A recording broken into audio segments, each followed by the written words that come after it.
आज की इस डिस्ट्रक्शन से भरी दुनिया में सेल्फ डिसिप्लिन को मेंटेन करना काफी ज्यादा मुश्किल हो गया है।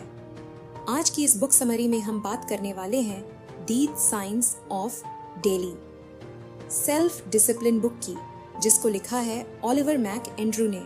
इसमें हम जानने वाले हैं प्रैक्टिकल अप्रोच के बारे में कि कैसे हम सेल्फ डिसिप्लिन को मास्टर कर सकते हैं। कुछ सेल्फ डिसिप्लिन से रिलेटेड लेटेस्ट रिसर्च के बारे में, कुछ स्ट्रेटजी के बारे में, और इसके पीछे की साइंस के साथ साथ हम जानेंगे कि कुछ टूल्स और प्रिंसिपल के बारे में जो हमारे सेल्फ डिसिप्लिन के लिए बहुत ज़रूरी है। चैप्टर 1 योर बिग वाई हमारे गोल के पीछे सबसे मेन रीज़न होता है। बिग वाई मतलब सिर्फ यह जानना ज़रूरी नहीं है कि आपको लाइफ में क्या पाना है, ये जानना भी ज़रूरी है कि आपको क्यों पाना है। क्यों मतलब वाई जानना ज़रूरी है।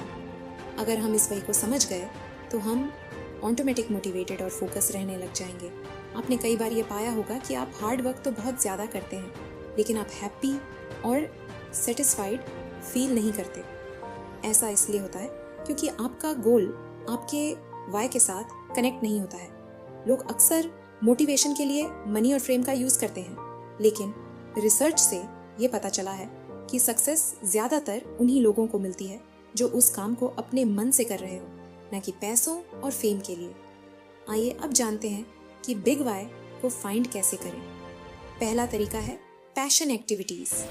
ऐसी एक्टिविटीज़ के बारे में सोचो जिसमें आप बहुत सारा टाइम लगा देते हो क्योंकि आप उसे एंजॉय करते हो, और वह आपका बिग वाई हो सकता है। दूसरा तरीका है न्यू एक्सपीरियंस।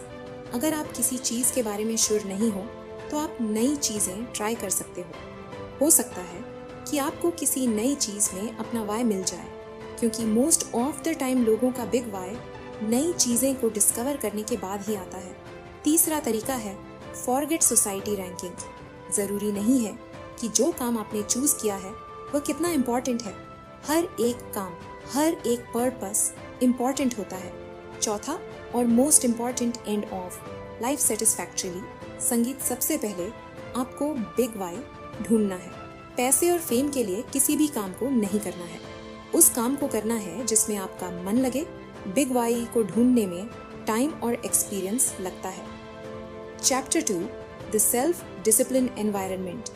आपने एक चीज़ नोटिस की होगी कि जब आप किसी इंसान के साथ ज़्यादा टाइम स्पेंड करते हैं तो आपके अंदर भी उसी इंसान के बिहेवियर और हैबिट्स आना शुरू हो जाती है।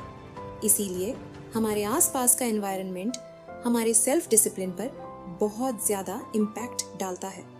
रिसर्च से ये भी पता चला है कि आपका सोशल सर्कल आपकी हैबिट्स को काफ़ी अफेक्ट करता है। फॉर एग्जाम्पल, अगर आपके दोस्त को ज़्यादा जंक फूड जैसे पिज्ज़ा बर्गर खाने की आदत है तो बहुत ज़्यादा चांसेस है कि ये आदत आपको भी हो जाएगी। और सिर्फ हैबिट्स ही नहीं, इसके साथ साथ लोगों का बिहेवियर भी बदल जाता है। इसीलिए अगर आपका एनवायरनमेंट आपको सेल्फ डिसिप्लिन रहने में मदद नहीं कर रहा है तो आपको इमीडिएट उसको चेंज करना पड़ेगा। इसमें ज़रूरी नहीं है आप लोगों से बिल्कुल ही दूर हो जाए, पर यह ज़रूरी है कि आप पॉजिटिव लोगों के साथ में रहे। 3 स्टेप्स में आप अपने एनवायरनमेंट को बेटर कर सकते हैं।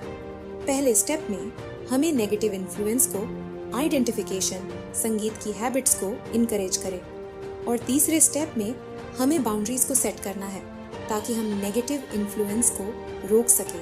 Chapter 3 habits and compounded returns. Habit या आदत हर वह चीज़ है जो हम करते हैं। हैबिट को हम बिहेवियर की तरह सोच सकते हैं जिसे हम अपने डेली रूटीन में रिपीट करते रहते हैं। गुड हैबिट्स हमें अपने गोल को अचीव करने में मदद करती है, जबकि बैड हैबिट्स हमें मुश्किलें पैदा करती हैं। कंपाउंडेड रिटर्न के क्या है, इसको समझते हैं। मान लीजिए कि आप एक नई हैबिट बनाना चाहते हैं। आप उसके लिए थोड़ी थोड़ी मेहनत रोज करेंगे। ओवर द टाइम यही मेहनत आपको बड़े रिजल्ट देगी। इसको एक एग्जाम्पल से समझते हैं। मान लीजिए आपको राइटिंग सीखनी है और राइटर बनना है, तो आप धीरे धीरे रोज लिखेंगे, तभी जाकर आप एक अच्छे राइटर बन पाएंगे। जब आप रोज एक पेज लिखेंगे, फिर आप और ज़्यादा पेज लिखेंगे, ऐसे करते करते आप अच्छे राइटर बन जाएंगे। अचानक से कुछ नहीं होता, हर चीज़ में टाइम लगता है। इसको आपको एक्सेप्ट करना पड़ेगा। अगला पॉइंट है बिहेवियर चेंज। मतलब अगर आपको नई हैबिट बनानी है तो आपको उसको अपनी एसिस्टिंग हैबिट से जोड़ना होगा। फॉर एग्जाम्पल, आप सुबह टूथब्रश तो करते ही हैं, ब्रश करना आपकी असिस्टिंग हैबिट है।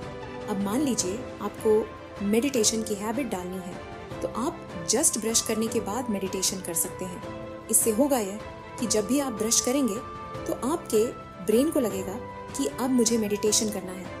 ऐसे ही अगर आप किसी भी काम में डिसिप्लिन होना चाहते हैं तो आप उसे किसी दूसरे काम से जोड़ दीजिए जिसे आप रोज करते हैं, जिससे आपको उस काम की आदत होने लग जाएगी और आप डिसिप्लिन हो जाएंगे। इसके लिए आपको पेशेंस एंड कंसिस्टेंसी रखनी जरूरी है।